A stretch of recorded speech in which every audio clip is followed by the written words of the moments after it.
Hello everyone, this is Saket Sinha. आज हम लोग यार केमिस्ट्री का चैप्टर वाइज मार्क्स डिस्ट्रीब्यूशन देखने वाले हैं और ये वीडियो बिल्कुल रिसर्च बेस्ड होगा। रिसर्च बेस्ड का मतलब है कि लास्ट 10 ईयर का ट्रेंड्स मैं तुम्हें बताऊंगा कि किस चैप्टर से कितना मार्क्स का क्वेश्चन आता है।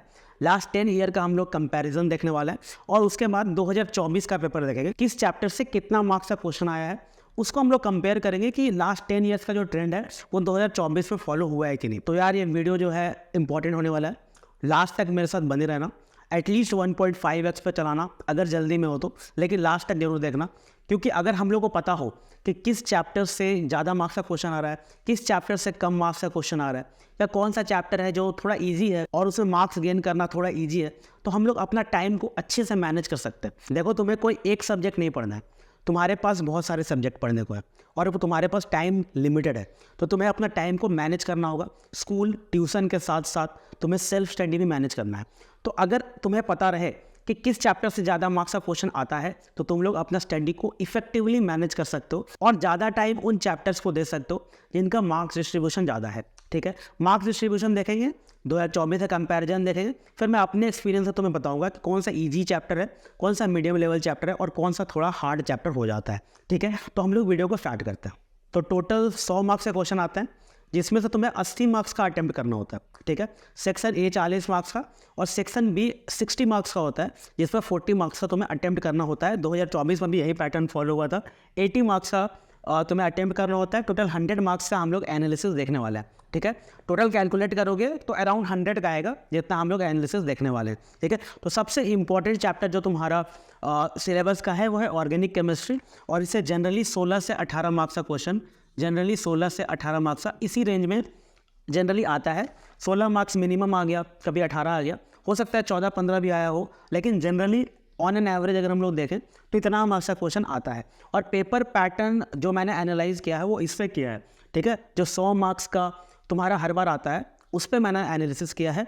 बीच में जो पेपर पैटर्न चेंज हुआ था हम लोग उसका बात नहीं कर रहे हैं, ये वाला पेपर का बात कर रहे हैं जो कि 100 मार्क्स का पेपर आता है और 80 का तुम्हें अटेम्प्ट करना होता है। ठीक है, तो ये 16 से 18 का जनरली तुम्हारा आता रहा है। और इस बार 2024 में यहाँ पर एक हम लोग लाइन खींच लेता है। 2024 में भी इस बार 18 मार्क्स का क्वेश्चन रहा था। 2024 में 18 मार्क्स का क्वेश्चन इस बार भी ऑर्गेनिक केमिस्ट्री से रहा था। अब हम लोग डिफिकल्टी वाइज देखें तो 5 मार्क्स का IUPAC तो रहता ही रहता है। एक्सपेक्ट कर सकते हो 90% से ज़्यादा चांस है कि 5 मार्क्स का IUPAC नेमिंग आएगा, या तो IUPAC लिखने आएगा या तो फिर तुम्हें स्ट्रक्चर बनाना होगा। नाम दिया रहेगा, स्ट्रक्चर बनाने को आएगा। ठीक है, 5 मार्क्स का IUPAC आना ही आना है। IUPAC 90% से ज़्यादा चांसेस है कि आएगा। ठीक है, उसके बाद ये वाला पार्ट तो तुम्हारा इजी है, लेकिन उसके बाद तुम्हारा बहुत सारा प्रिपरेशन रिएक्शंस हो जाता है। अल्केन का, अल्कीन का, अल्काइन का, फिर अल्कोहल हो गया, कार्बोक्सिलिक एसिड हो गया, प्रॉपर्टीज़ हो गया, प्रिपरेशन रिएक्शन। इसका सिलेबस काफ़ी लंबा है और बहुत सारा यूनिट है, बहुत सारा प्रिपरेशन रिएक्शन भी पढ़ना होता है और कुछ एक्स्ट्रा रिएक्शन भी पढ़ने होते हैं, इथेन का, मीथेन का, इथाइन का। ठीक है, तो इसलिए मैं इस चैप्टर को मीडियम लेवल चैप्टर कंसिडर कर रहा हूँ कि ये मीडियम लेवल ऑर्गेनिक केमिस्ट्री तुम्हारा, मुझे एटलीस्ट जब मैं 10th दे रहा था तो मुझे मीडियम लेवल का चैप्टर ये लगता था। हो सकता है किसी को इजी लगता होगा, हो सकता है किसी को हार्ड लगता होगा, लेकिन मुझे मीडियम लेवल लगता था और मुझे लगता है ये मीडियम लेवल चैप्टर ही होना चाहिए। ठीक है, और मैक्सिमम ये 18 मार्क्स का क्वेश्चन 2024 में भी इससे आया हुआ है। ऐसे यार निकालना बहुत मुश्किल होता है। जब तुम पेपर का पैटर्न देखोगे तो टेबल दिया रहता है, 1 वर्ड में दिया रहता है, मैचिंग दिया रहता है, तो बहुत टाइप के क्वेश्चन होते हैं, निकालना काफ़ी मुश्किल होता है। हालांकि ये 18 मार्क्स का क्वेश्चन इस बार 2024 में आया है। ठीक है, अगला जो तुम्हारा इंपॉर्टेंट चैप्टर है वो है मोल कॉन्सेप्ट, और मोल कॉन्सेप्ट से जनरली 11 से 12 मार्क्स का क्वेश्चन आता है।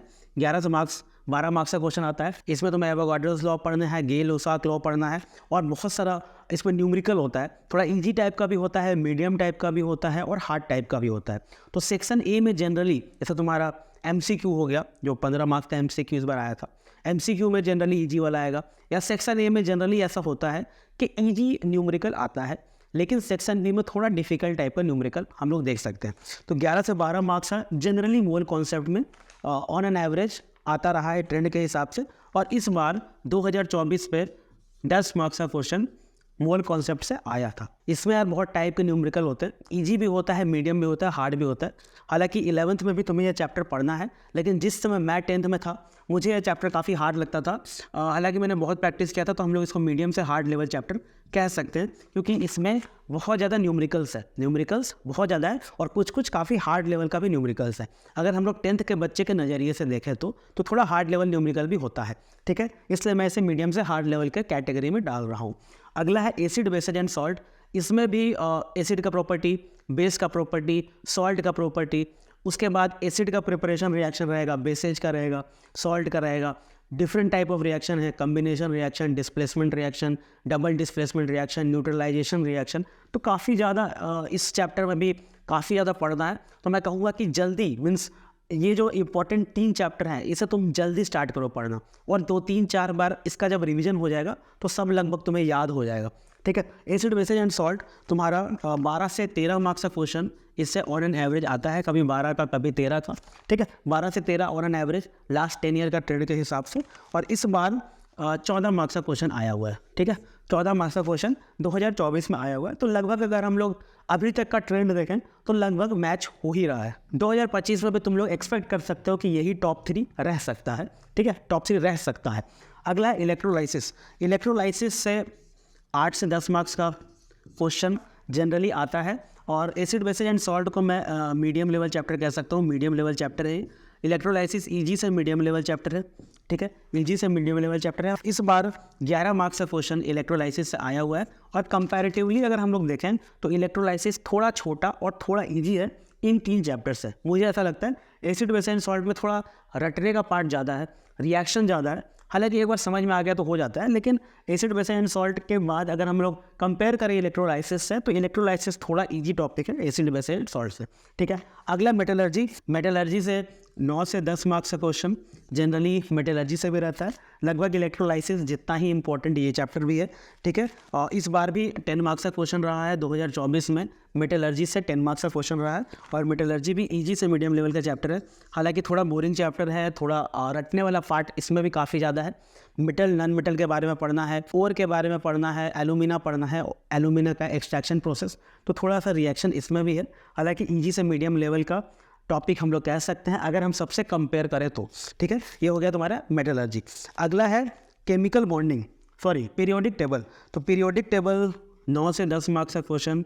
पीरियोडिक टेबल भी काफ़ी इंपॉर्टेंट चैप्टर है, और ये ईजी टॉपिक है। ये ईजी टॉपिक है, इससे थोड़ा सा तुम्हें समझना पड़ेगा कि 7-8 टॉपिक हैं इसमें। Electronegativity, ionisation potential, atomic radius, कुछ टॉपिक्स हैं उसमें तुम्हें ट्रेंड समझना है कि पीरियोडिक टेबल में ट्रेंड चल कैसा रहा है, अक्रॉस द पीरियड कैसा चल रहा है, ऊपर से नीचे यानी ग्रुप में कैसा चल रहा है। तो ये कंपैरेटिवली काफ़ी इजी और काफ़ी इंटरेस्टिंग टॉपिक है, ठीक है। पहला ही चैप्टर है, काफ़ी इजी है, काफ़ी इंटरेस्टिंग है अगर हम लोग कंपेयर करें बाकी चैप्टर से तो, ठीक है। 9 से 10 मार्क्स का जनरली इससे ऑन एन एवरेज आता है, और इस बार 10 मार्क्स का ही आया हुआ है 2024 में भी, ठीक है। 1-2 मार्क्स यार इधर उधर हो सकता है, क्योंकि कुछ रिएक्शंस जो होते हैं जो दिया रहता है पेपर में वो कुछ चैप्टर्स में कॉमन होते हैं, ठीक है। जैसे नाइट्रिक एसिड वाला कुछ रिएक्शन हो गया, हो सकता है वो एसिड बेस सॉल्ट में भी हो, या HCl वाला चैप्टर वाला कोई रिएक्शन हो जो हो सकता है इस चैप्टर में हो। तो 1-2 मार्क्स का वैरी हो सकता है, लेकिन अभी तक हम लोग को ये समझ में आ रहा है कि टॉप 3 चैप्टर ये है, और उसके बाद नीचे का 3 चैप्टर ये है जो इम्पॉर्टेंट है, ठीक है। उसके बाद है केमिकल बॉन्डिंग। तो केमिकल बॉन्डिंग से जनरली 4 से 5 मार्क्स का क्वेश्चन हर बार रहता है, लेकिन इस बार 7 मार्क्स का क्वेश्चन केमिकल बॉन्डिंग से आया हुआ है, ठीक है। केमिकल बॉन्डिंग से आया हुआ, और केमिकल बॉन्डिंग भी मैं कहूँगा ईजी टॉपिक है। अगर तुम्हें 3 टाइप का बॉन्डिंग इसमें समझना है और थोड़ा स्ट्रक्चर बनाना आना चाहिए, थोड़ा ईजी टॉपिक है अगर हम लोग कंपेयर करें बाकी सबसे। तो केमिकल बॉन्डिंग थोड़ा ईजी टॉपिक मुझे लगता था, और आई थिंक जनरली सबको लगता होगा, ठीक है। तो 4 से 5 मार्क्स का इससे जनरली आता था, लेकिन इस बार देखो इससे 2 मार्क्स ज़्यादा आया हुआ है।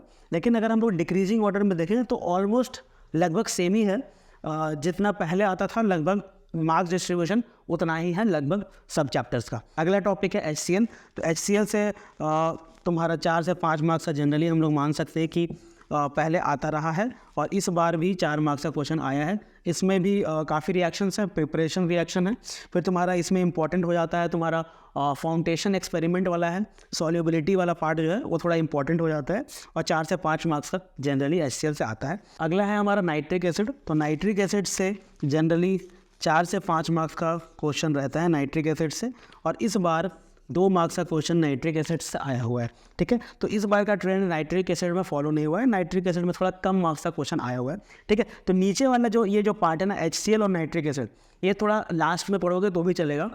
मीन्स अगर तुम्हारे पास टाइम कम है तो स्टार्टिंग तुम्हें इन सब चैप्टर से करना चाहिए, ठीक है। Organic chemistry, mole concept, acid basis salt, ताकि ये सब अगर तुम पहले पढ़ लो तो बाद में रिवीजन ज़्यादा करने का टाइम मिलेगा। मीन्स इन सब चैप्टर्स को ज़्यादा रिवाइज करना है, 3 बार 4 बार अगर तुम रिवाइज कर लोगे तो मैक्सिमम पार्ट तुम्हें याद हो जाएगा इन सब चैप्टर्स का, ठीक है। अब तुम इसका स्क्रीनशॉट ले सकते हो, हम लोग 3-4 चैप्टर्स और डिस्कस करेंगे जो बच गए हैं, ठीक है। स्क्रीनशॉट ले लो। 3 छोटे चैप्टर्स और बचे हुए हैं, उसमें से है एनालिटिकल केमिस्ट्री और प्रैक्टिकल वर्क को मैंने एक पार्ट में ही बना दिया है। लास्ट चैप्टर तुम देखोगे तो प्रैक्टिकल वर्क होगा, इसमें कुछ कटायंस होगा, कुछ एनायंस फाइंड करना होगा। एनालिटिकल केमिस्ट्री से गिव रीजन से रिलेटेड क्वेश्चन आता है और जनरली इससे तुम 4 से 5 मार्क्स का एक्सपेक्ट कर सकते हो, ठीक है। ये छोटे चैप्टर से 4 से 5 मार्क्स का एक्सपेक्ट कर सकते हो। और ईजी से मीडियम है, ईजी से मीडियम इसलिए है क्योंकि रटने में जो बेहतर है उसे इस चैप्टर से ज़्यादा समझ में आएगा, जल्दी याद हो जाएगा। कुछ जैसे सोडियम हाइड्रोक्साइड का अमोनियम हाइड्रोक्साइड का जो प्रिपरेशन रिएक्शन होता है, कौन सा प्रेसिपिटेट बन रहा है, ठीक है, कौन सा एनाइन है, कौन सा कटायन है, तो इसलिए मैंने इसे ईजी से मीडियम में डाला है। 4 से 5 मार्क्स का इससे तुम एक्सपेक्ट कर सकते हो, जनरली रहता है। और 2024 में इससे 5 मार्क्स का क्वेश्चन आया है, 5 मार्क्स का क्वेश्चन 2024 में भी इससे आया है, इन 2 चैप्टर से मिला के, ठीक है। अगला है अमोनिया। अमोनिया में भी तुम्हारा प्रिपरेशन रिएक्शन है, कॉन्टैक्ट प्रोसेस तुम्हारा इंपॉर्टेंट हो जाता है, कॉन्टैक्ट प्रोसेस से जनरली क्वेश्चन आता है। फिर तुम्हारा सॉल्युबिलिटी वाला पार्ट भी है जो कि काफ़ी इंपॉर्टेंट है। तो छोटा चैप्टर है और बाकी से अगर हम लोग कंपेयर करें तो ईजी से मीडियम लेवल का चैप्टर है। ईजी चैप्टर में इसे कंसिडर करूँगा, ठीक है। अमोनिया हो गया, नाइट्रिक एसिड हो गया, HCl हो गया, तो इन सब में जो कुछ रिएक्शंस होते हैं वो सब रिएक्शन तुम देखोगे कि थोड़ा रिपीट हो रहा है। मीन्स पिछले चैप्टर्स जैसे एसिड बेसिस एंड सॉल्ट में भी कुछ रिएक्शंस कॉमन तुम्हें मिल जाएंगे, ठीक है। तो अमोनिया का तुम्हारा 4 से 5 मार्क्स का तुम एक्सपेक्ट कर सकते हो कि आ सकता है। और 2 मार्क्स का क्वेश्चन इससे 2024 में आया था। अमोनिया से 3 मार्क्स का क्वेश्चन आया था।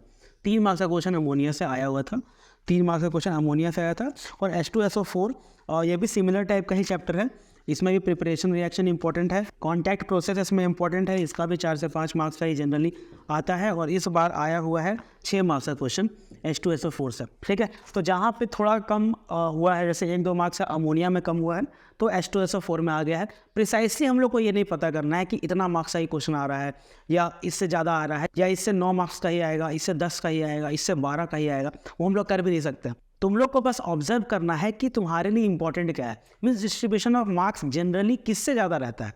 तो हम लोग को यहाँ पे पता चला कि ऑर्गेनिक केमिस्ट्री से ज़्यादा रहता है, एसिड बेसिस सॉल्ट से ज़्यादा रहता है, मोल कॉन्सेप्ट से रहता है, इलेक्ट्रोलाइसिस इंपॉर्टेंट है, ठीक है। उसके बाद नीचे आएंगे तो मेटलर्जी है, पीरियोडिक टेबल है, केमिकल बॉन्डिंग है। उसके बाद जब सबसे नीचे आएंगे तो ये सब छोटे चैप्टर्स हैं जिससे 4 से 5 मार्क्स का क्वेश्चन तुम लोग एक्सपेक्ट कर सकते हो, ठीक है।